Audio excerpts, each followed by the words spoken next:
For most of 1943, farmers in the Rhineland kept finding aluminum in their fields. Long teardrop shapes, dented from the fall, stinking faintly of gasoline. They were American drop tanks, cut loose by escort fighters the moment the fuel inside them ran dry. And the Luftwaffe collected the reports the way a doctor collects test results. Where the tanks fell, the escorts turned back. Plot enough of them on a map, and you have a line drawn across occupied Europe, and everything east of that line belongs to you. That line was the most valuable piece of intelligence Germany possessed in the winter of 1943. It was the reason the German fighter arm could still win battles against an enemy that outproduced it 4-1. You did not have to beat the American escorts.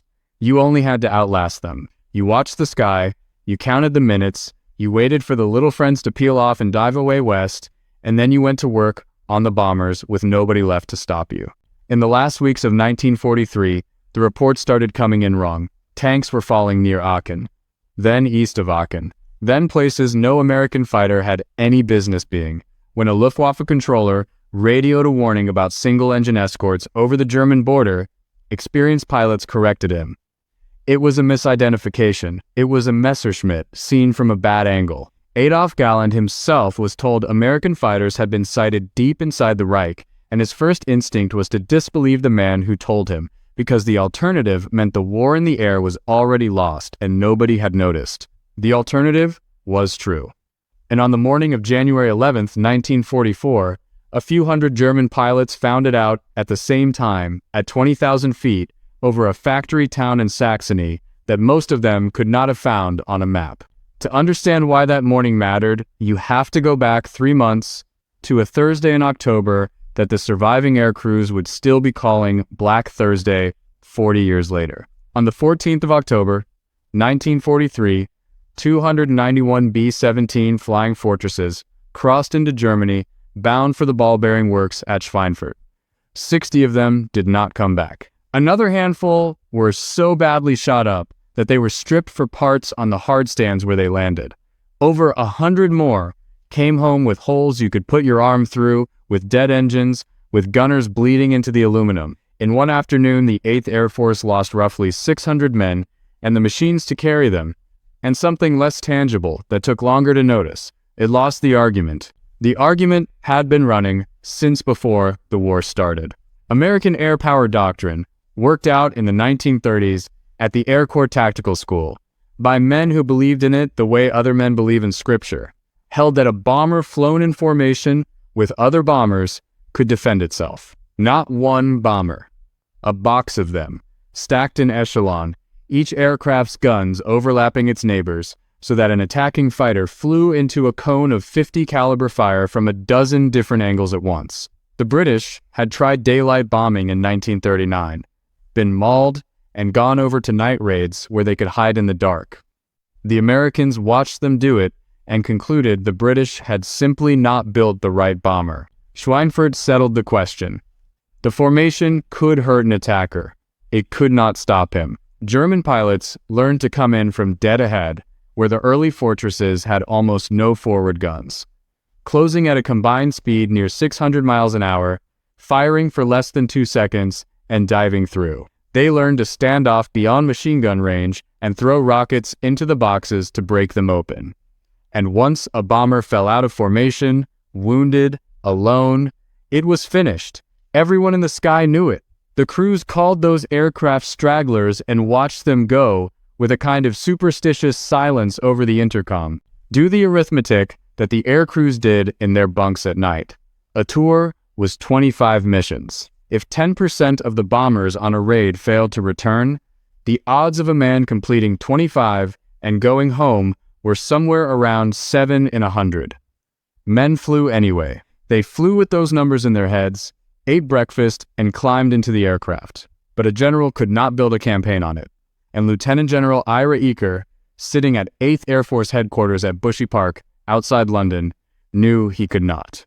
Eaker was not a fool, and he was not a butcher. He had been arguing for long-range fighters for over a year. The problem was that nobody had one. The P-47 Thunderbolt was a superb machine, a 7-ton beast that could dive faster than anything in the sky and absorb damage that should have killed it.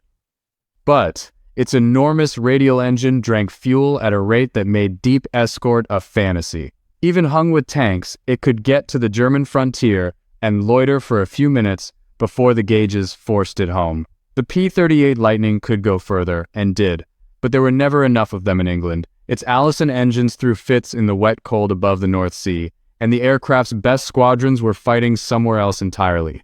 So, the pattern held. The escorts went out with the bombers, and at a point that varied by a few dozen miles depending on wind and weather, they waggled their wings and turned around. From there, to the target, and back to that same line, the bomber crews were on their own over hostile country, and the Luftwaffe had all the time in the world. Something had to change, and in the first week of January, 1,944 something did, though not in the way anyone in the bomber groups expected. On the 6th of January, a small transport put down in England, carrying a short, powerfully built man of 47 with the flattened nose of a boxer and a doctorate in aeronautical engineering from MIT. James Harold Doolittle had been the most famous pilot in America before the war, a racer who had won every trophy worth winning, the first man to fly an aircraft blind from takeoff to landing on instruments alone. In April of 1942, he had led 16 B-25 Mitchells off the pitching deck of the carrier Hornet and bombed Tokyo, a raid that did almost no physical damage and changed the psychology of two nations. He came to take Eaker's command. Officially, it was a reshuffle, part of a larger reorganization for the invasion everyone knew was coming. Eaker went to the Mediterranean with a promotion and a bad taste in his mouth. Unofficially, everyone understood. The men who built the theory were being moved aside for a man with no attachment to it. Doolittle had 5 days before the weather cleared enough for a deep mission. What he was about to be handed, by an accident of timing and inter-service politics, was the one aircraft that made a different theory possible. Its story starts in a Los Angeles hangar in the spring of 1940, and it very nearly did not happen at all. A British purchasing commission had come to America with money and panic in equal measure. France was collapsing. The Royal Air Force needed fighters faster than British factories could build them. The commission went to North American Aviation, a company that had never designed a fighter in its life, and asked it to build Curtiss P-40S under license. James Kindleberger, who ran North American, listened to the proposal and said he would rather build them something new. Better airframe, same engine, delivered fast. The British, out of options and out of time, told him to prove it. What came out of that factory 102 days later was strange to look at if you knew fighters.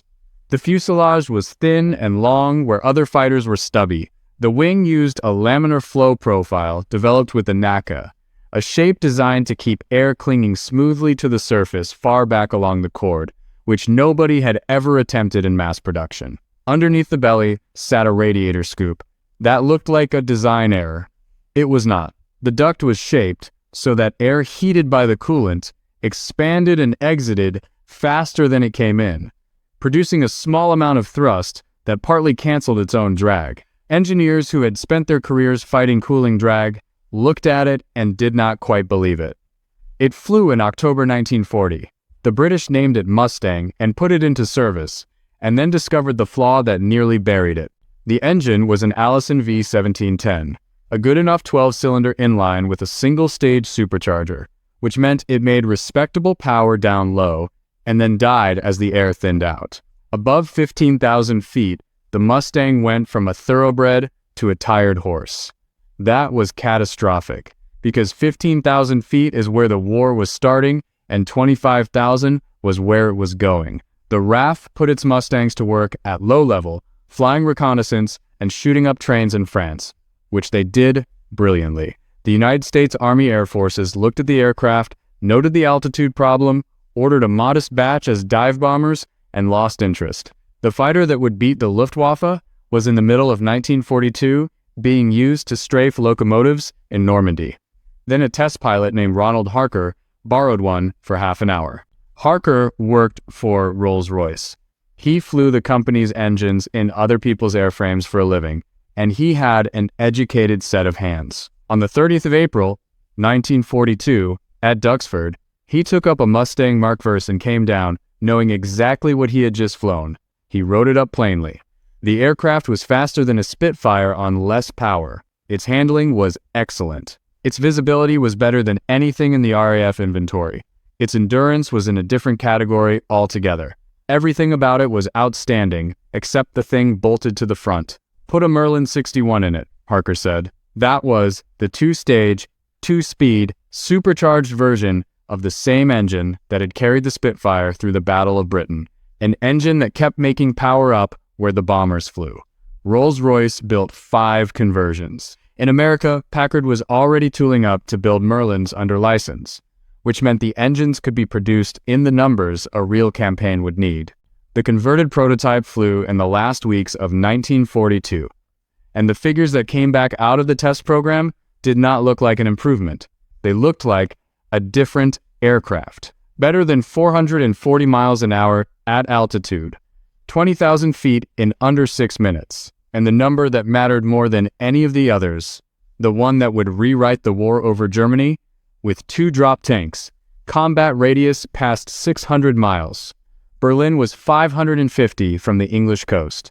The airframe that had been designed as a stopgap, with an engine that had nearly killed it, could now go anywhere the bombers went and fight when it got there. Production of the Merlin-powered P-51B began at Inglewood in the summer of 1943. By November, the first crated aircraft were coming ashore in England, and the pilots who would fly them were already there, waiting, in a unit that by every rule of American military organization should never have been assigned the job.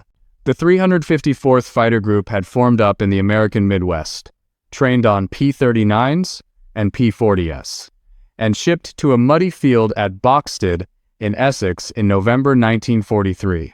Its pilots were mostly very young. Its squadron commanders were mostly not, and one of them, leading the 356th Fighter Squadron, had already fought a war on the other side of the world. James Howell Howard was born in Canton, in southern China, on the 8th of April, 1913. His father was an American eye surgeon who taught at the medical college there, a man of some distinction who was once kidnapped by bandits in Manchuria and spent months as a captive before walking out. His mother ran the household in a city where the household staff, the neighbors, and the noise in the street were all Chinese. Howard learned the language as a boy, the way boys do, without effort, from the people around him. He watched warlord armies move through the countryside in the 20s.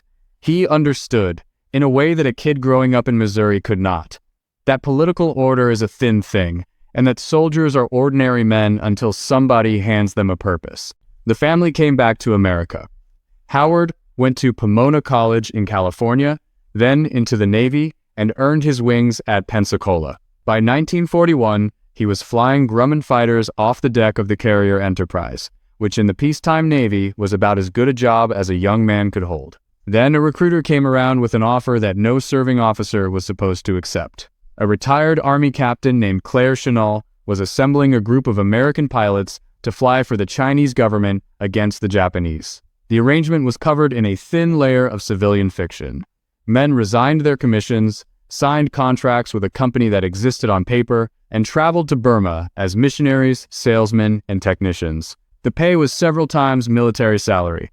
The aircraft would be Curtiss P-40s, export models built for the British and diverted, with no gun sights that worked properly and no radios worth the name. Howard resigned from the Navy and got on a ship. The unit became the American Volunteer Group, and the world learned to call it the Flying Tigers. They went into combat about a week after Pearl Harbor, flying an aircraft that could not turn with a Japanese fighter and should never have tried. Chennault taught them not to. Come down out of the sun in pairs, take one firing pass, keep the speed, get out, climb back, do it again. Never turn with a 0, never fight the enemy's fight. Over Burma and southern China, Howard shot down 6 Japanese aircraft.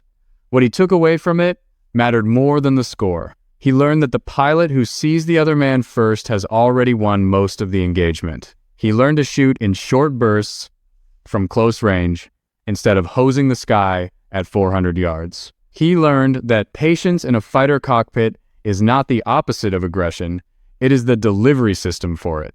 He also learned to say very little about any of it, a habit that would irritate reporters for the rest of his life.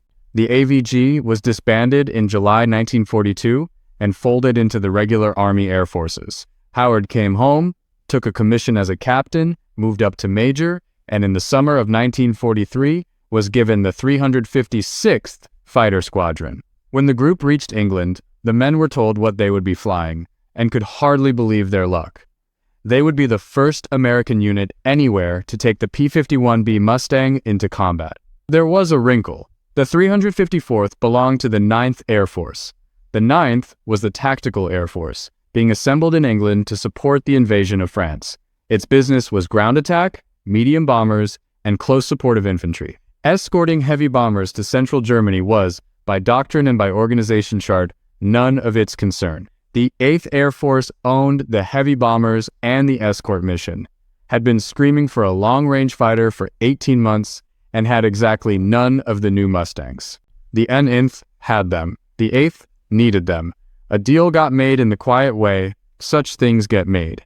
The 354th would stay on the 9th Air Force books while flying under the operational control of 8 Fighter Command, for as long as it took the 8th to convert its own groups.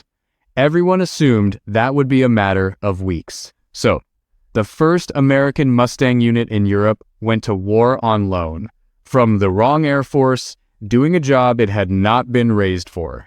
Its pilots gave themselves a nickname anyway, the Pioneer Mustang Group. They flew their first sweep on the 1st of December, 1943, and their first escort mission to Kiel on the 13th. And word began to circulate through the bomber bases that something new was out there that did not turn around.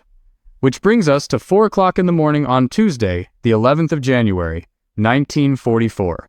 If you have never woken up in a Nissen hut in an English January, the specifics are worth having.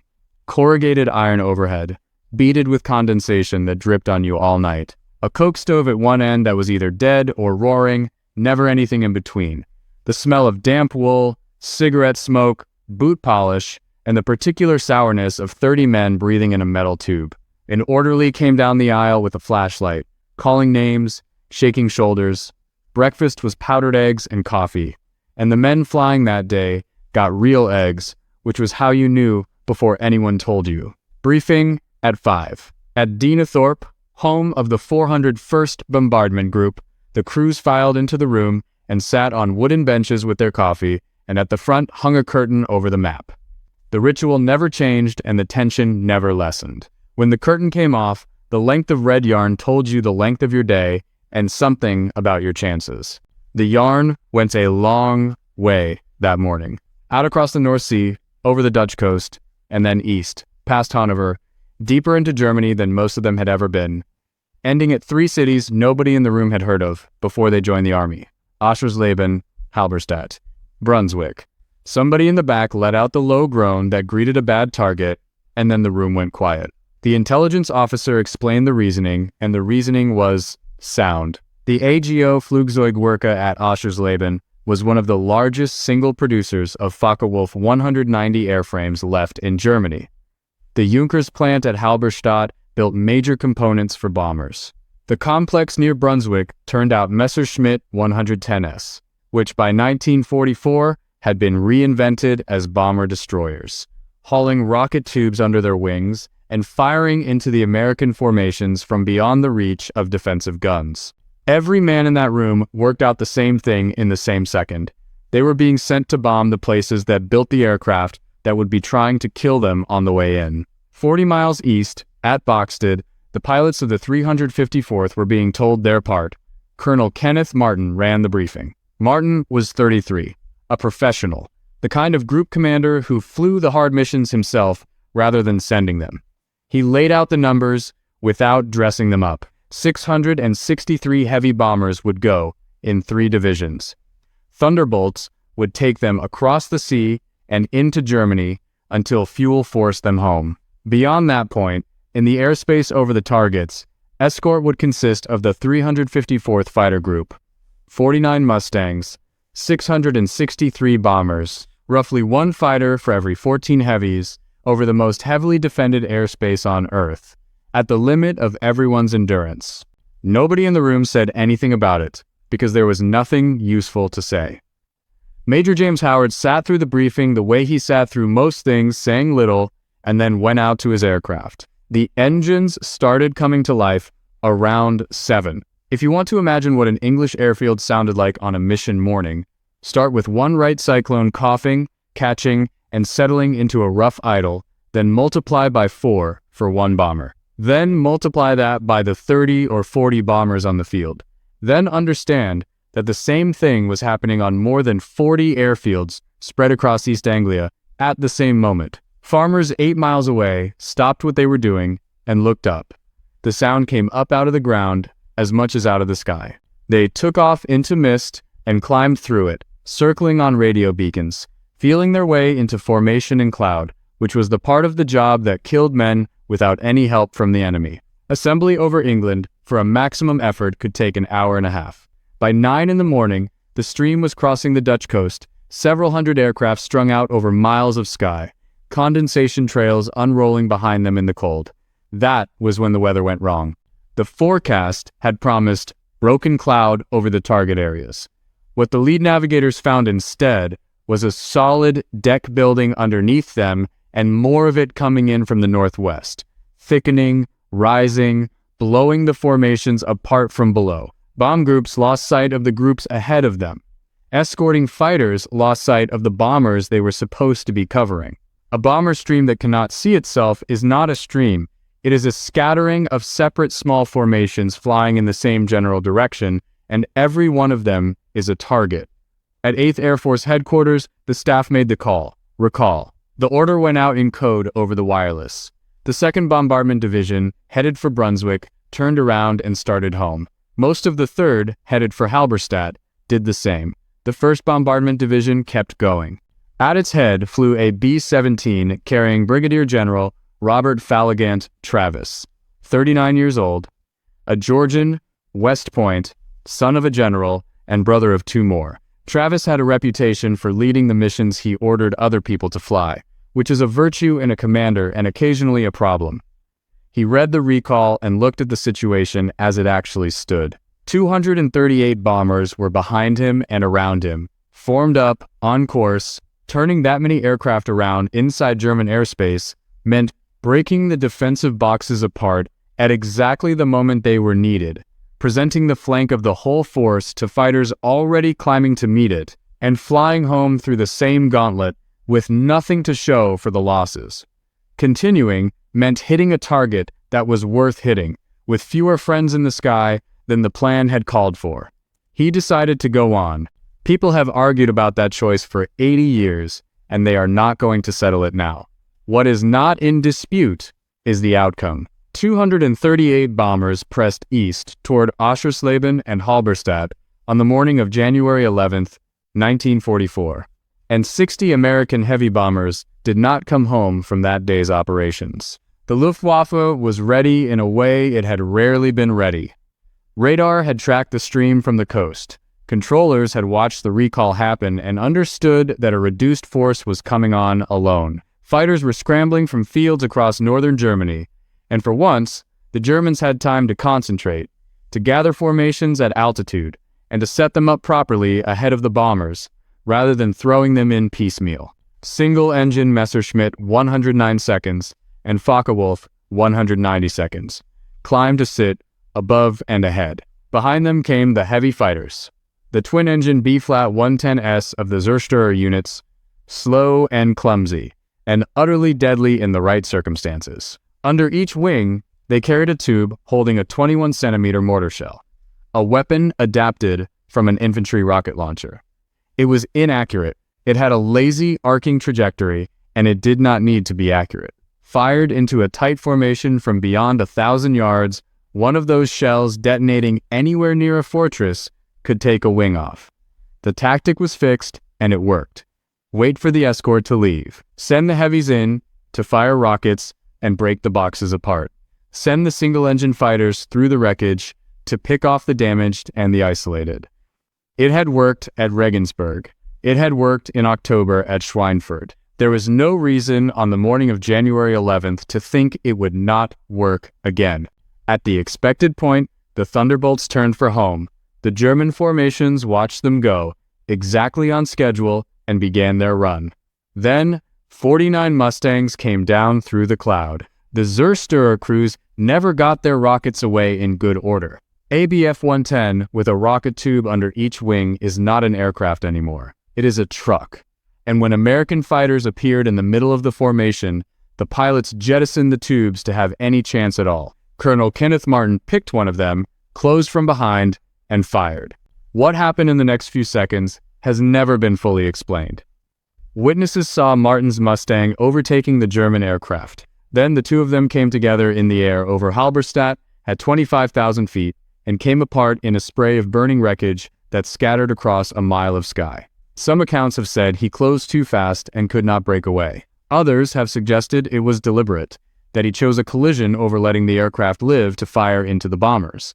Martin never made much of it afterward. He got out. His parachute opened, he came down in a field, and German police had him within a few hours. He would spend the next 16 months in a prison camp on the Baltic. The first American Mustang group in Europe had lost its commander inside the first minutes of the biggest fight it had ever been in, and almost nobody in the American formations knew it. The battle came apart into 100 separate fights spread over 100 miles. For the German pilots, the next few minutes contained a discovery that a number of them did not survive. A Messerschmitt 109 that got into trouble had two reliable escapes. It could dive, using its fuel injection to go over on its back and pull away while a carbureted Spitfire's engine starved and coughed. Or it could climb, at a steep angle, into thin air where a heavy American fighter would run out of lift and fall away behind it. Neither worked. The Mustangs followed them down and stayed with them, because the Merlin was fuel-injected too by way of a pressure carburetor that did not care about negative G, and the Mustangs followed them up, because the two-stage supercharger kept making power at 30,000 feet, where the P-47C had always started to wallow. One German officer, writing about it long afterward, described making his intercept run in complete confidence, having identified the escorts overhead as thunderbolts, which meant they would be gone in minutes. He watched a single-engine fighter fasten onto his wingman and follow him through a split S at high speed all the way down and never come off. He said he understood, in that moment, before he had even fired his guns, that the arithmetic every German pilot had been living by since 1942 no longer applied. He was one of the ones who lived to write it down. In the middle of all this, one Mustang lost its formation. Howard had made his first pass on a Beef 110, climbing toward the bombers, closed to about 200 yards, fired a short burst, and watched it roll over and go down streaming smoke. Then he pulled up looking for his wingman and his flight, and they were not there. In a fight that size, spread across that much sky, the radio was a solid wall of overlapping voices, none of them useful. He was alone, at altitude, with his fuel already past the halfway mark on the gauge. Below him, several thousand feet down, the B-17S of the 1st Division were driving east, toward Oschersleben in a long line. And, coming in at them from the north, in loose groups, were German fighters. Howard started counting them and gave up somewhere past 30. There were no other American fighters anywhere in that piece of sky. He knew what he was looking at. He had seen what happened to an unescorted formation. He put the nose down and went in.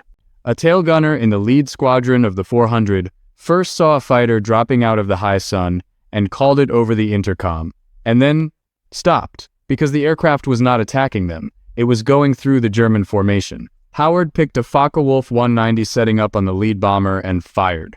2 of his 4 guns went off. The other 2 did nothing. He had just met the great flaw of the early Mustang. To fit the machine guns inside that thin laminar flow wing, the designers had canted them over at an angle, and the ammunition belts had to make a bend on the way to the breech. Pull hard on the stick, and the gear load pressed on the belts hard enough to jam the feed. Half your firepower could disappear in the middle of a turn with no warning at all. He kept shooting with what he had. The Focke-Wulf broke off. He rolled onto another one, got 3 guns to fire this time, put rounds into the engine, and watched the canopy come off as the pilot went over the side. Then he came around again. What followed lasted around half an hour and is the reason anyone remembers his name. Howard could not protect a bomber formation with 2 working guns, or 1, and he understood that.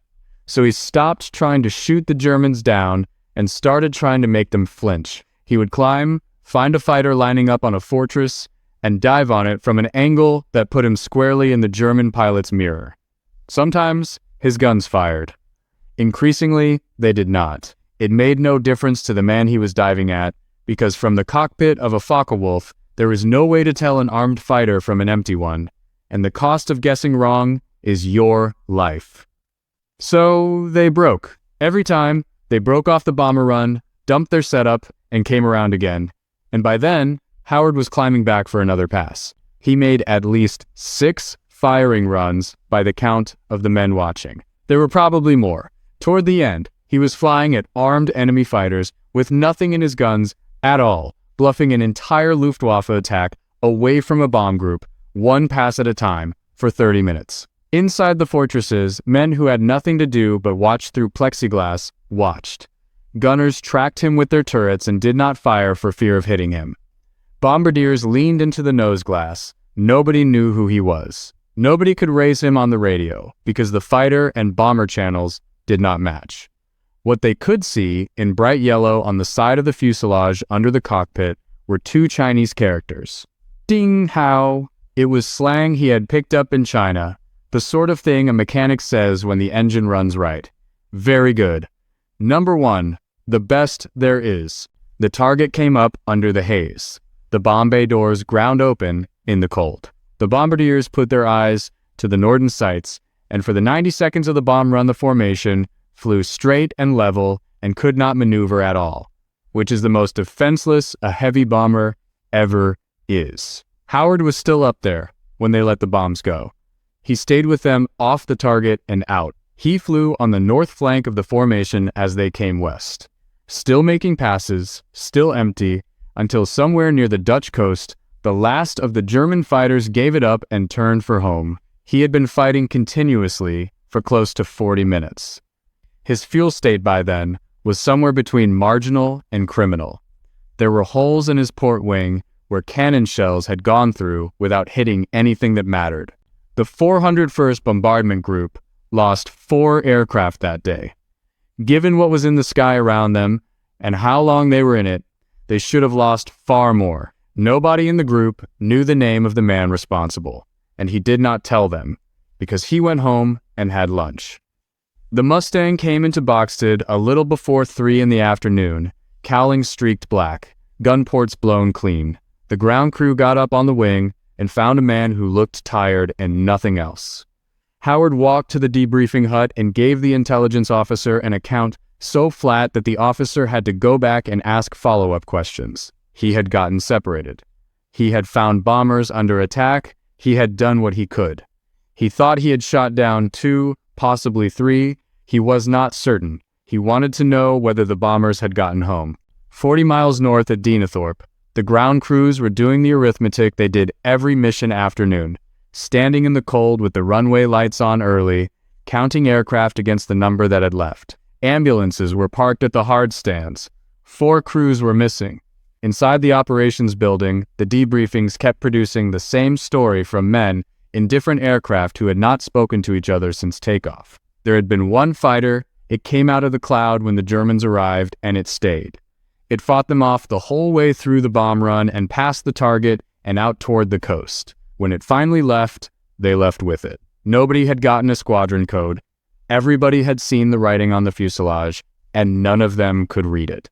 Colonel Harold Bowman, who commanded the 401 SAT, had just lost 40 men. He sat and listened to his surviving pilots tell him that the reason it was 40 and not 200 was a stranger in a fighter. And then he picked up a telephone and started calling fighter bases.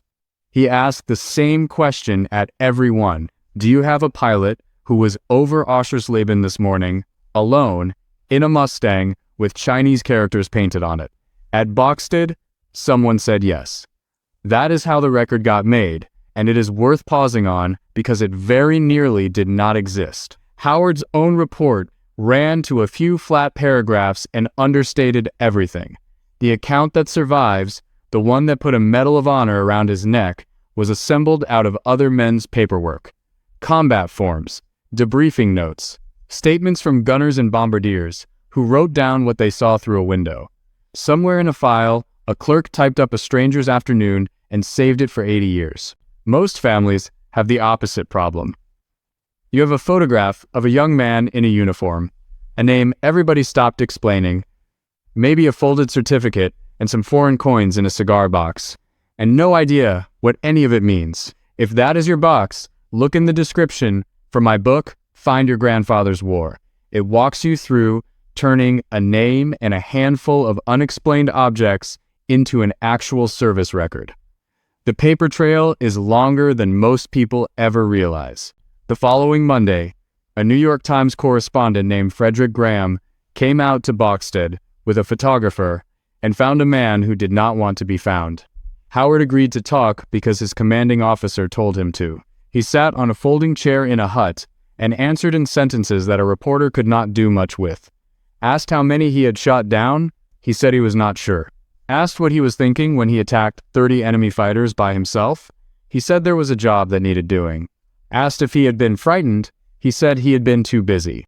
The story ran on the 19th of January. Within a day, he was famous in a country he had barely lived in as a child. Papers ran his photograph. Radio broadcasts inflated the fight into something that would have embarrassed him if he had heard it. Andy Rooney, then a young man writing for Stars and Stripes, called it the best fighter pilot story of the war. Letters started arriving at the base from the mothers and fathers of bomber crewmen, addressed to a man they had never met, thanking him for the existence of their sons. Howard read some of them and had no idea what to write back. He wrote back anyway.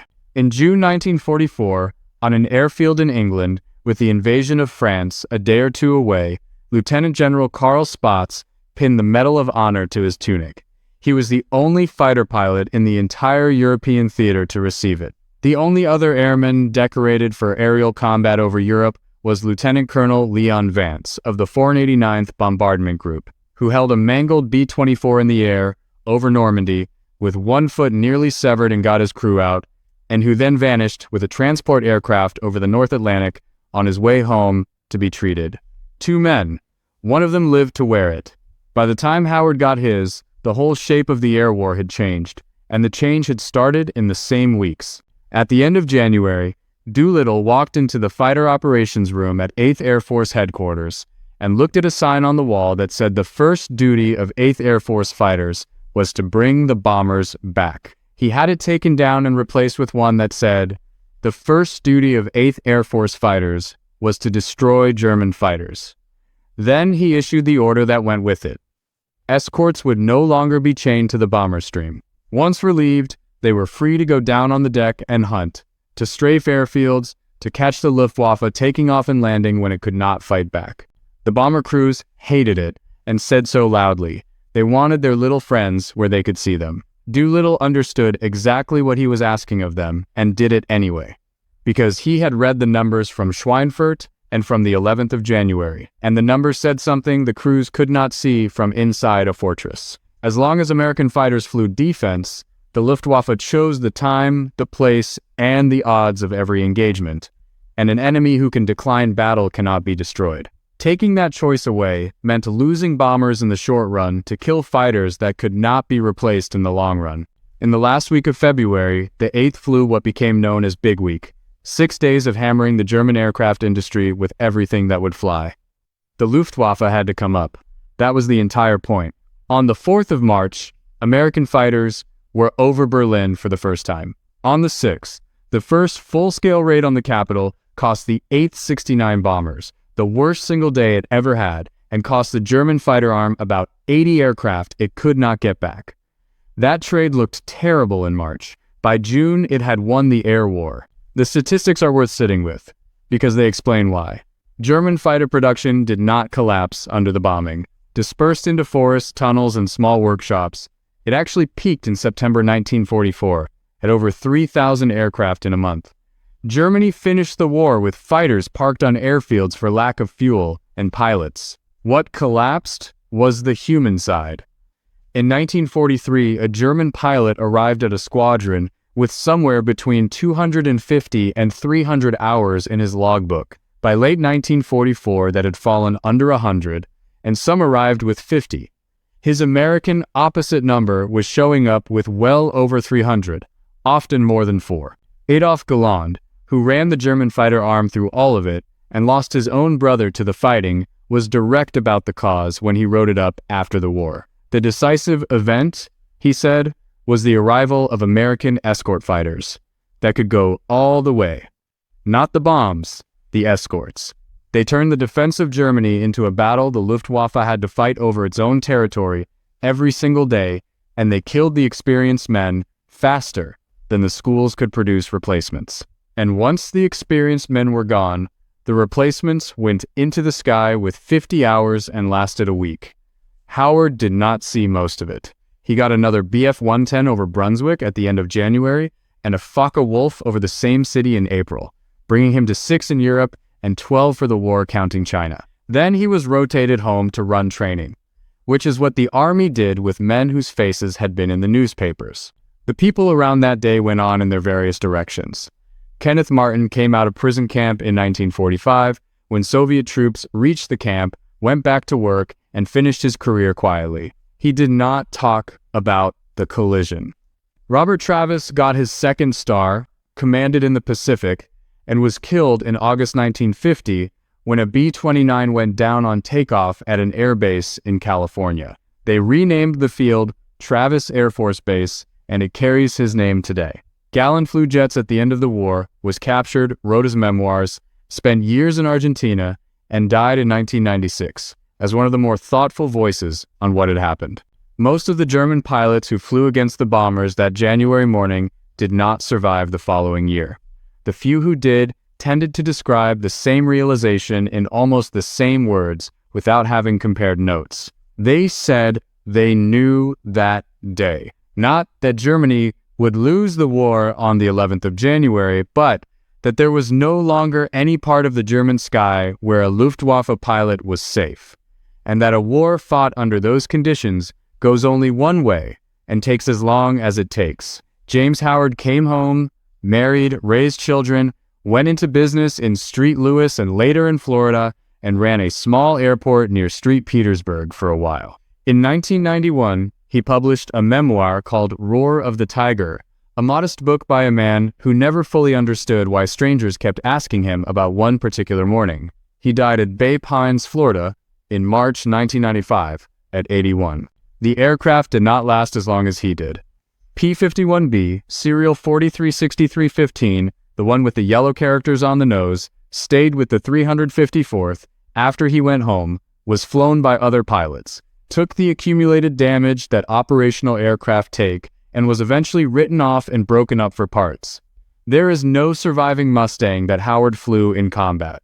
There are photographs, and there is a report in a filing cabinet somewhere written in the flat vocabulary of a debriefing officer, and there are the words of the men in the bombers. That last part is the whole thing. Howard's own account of the 11th of January would not fill 2 pages and does not use a single interesting adjective. Everything we know about what he did that morning, we know, because a few dozen frightened young men in a formation of flying fortresses looked out of their windows over Germany, saw one fighter refusing to leave, and remembered it, and said so afterward, and kept saying so for the rest of their lives. The Luftwaffe fought on for 16 more months and killed a great many more Americans doing it, but the arithmetic that had held since 1942, the line on the map where the escorts turned back, the discarded tanks in the Rhineland fields, all of that ended somewhere over Saxony on a cloudy Tuesday morning in January. The hunters found out they were being hunted, and for the first time since the Daylight Campaign began, a bomber crew flying east out of England could look out at the fighter off their wingtip and know it was coming with them the whole way, to the target and back again.